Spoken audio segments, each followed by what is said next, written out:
Bonsoir à tous, c'est Nicolas. Aujourd'hui, on se retrouve pour la septième preview de l'âge de la destruction. J'espère que vous allez bien, moi personnellement ça va bien.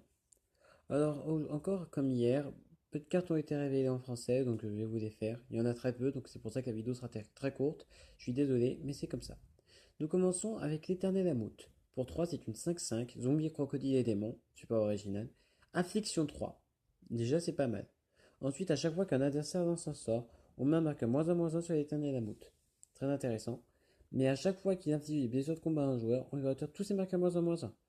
C'est vraiment très fort parce que comme ça, au moins, il peut pas forcément mourir en un coup, en fait. C'est ce qui est cool.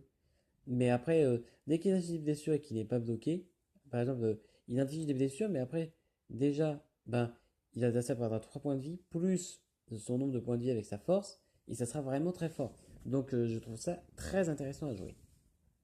Ensuite, une carte à répercussion.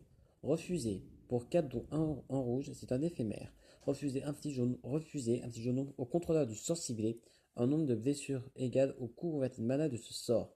C'est pas mal du tout, parce que ça permet de, par exemple, si l'adversaire fait un sort assez grand, et ben, il peut prendre pas mal de blessures. Et ensuite, coopérer, qui est un éphémère lui aussi, ça m'a surpris. On copie le sort d'éphémère ou de rituel ciblé, on peut choisir de nouvelles cibles pour cette copie. Pas mal du tout, j'aime bien. J'aime bien, ça peut être bien pour refuser par exemple. Et c'est vraiment sympa. Momie détissée. Pour 3 dont un blanc, un noir, c'est une 2/3 zombie. Pour 2 dont un blanc, le zombie attaquant ciblé acquiert de l'indice jusqu'à la fin du tour.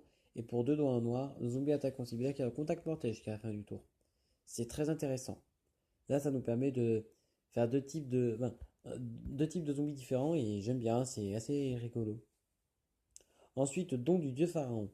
On savait juste cette carte de nom avec le portail de l'au-delà, mais maintenant on sait son effet. Pour 7, c'est un artefact. Au début du combat, pendant votre tour, vous pouvez exiler une carte de créature depuis votre cimetière. Si on fait ainsi, on crée un jeton qui est une copie de cette carte, excepté que c'est un 4/4 noir, un 4/4 zombie noir. Il acquiert la sévérité jusqu'à la fin du tour. C'est pas mal parce que là, ça fait l'éternalisation et ça montre à quel point ben, c'est vraiment très intéressant à jouer. Sauf que pour 7 quoi, c'est un peu trop cher, quoi. Mais sinon, dès qu'il arrive en jeu, il peut faire des dégâts. C'est très intéressant. Ensuite, l'âge de la promesse. Donc, du coup, comme je disais, les 5 éléments d'histoire seront les âges de quelque chose. Donc là, c'est l'âge de la promesse. Pour 5 dans un vert, c'est un rituel. On cherche dans notre bibliothèque jusqu'à 2 cartes de terrain. On les met sur champ de bataille engagé et on mélange notre bibliothèque. Et ensuite, si on contrôle au moins 3 déserts, on crée 2 jetons de créatures, 2 de noirs zombies. Écoutez, j'aime bien l'effet d'aller chercher 2 cartes de terrain, même si c'est pour 5. Mais ensuite, l'effet du fait 3 déserts, c'est intéressant aussi parce que là, ça montre qu'il faut vraiment jouer désert. Et vu qu'il y en a pas mal qui sont sortis, bon, là certes en anglais qu'on verra demain, mais après c'est pas forcément grave. Et donc du coup, nous finissons avec la mort imminente. Excusez-moi. Pour 3 dont un rouge, un enchantement. Il arrive sur le champ de bataille avec un marqueur fatalité sur elle.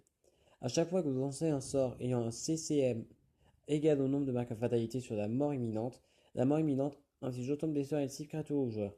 Et ensuite on met un marqueur fatalité sur la mort imminente. C'est assez intéressant à jouer pour moi, je trouve. Il est assez rigolo, donc j'aime bien. Et donc voilà, c'est là-dessus que ça s'achève la vidéo. J'espère qu'elle vous aura plu. Si c'est le cas, n'hésitez pas à lâcher un pouce bleu, un commentaire, de partager la vidéo, de vous abonner. Tout ça me fera plaisir. Quant à moi, je vous souhaite une bonne soirée et je vous dis à demain. Ciao ciao.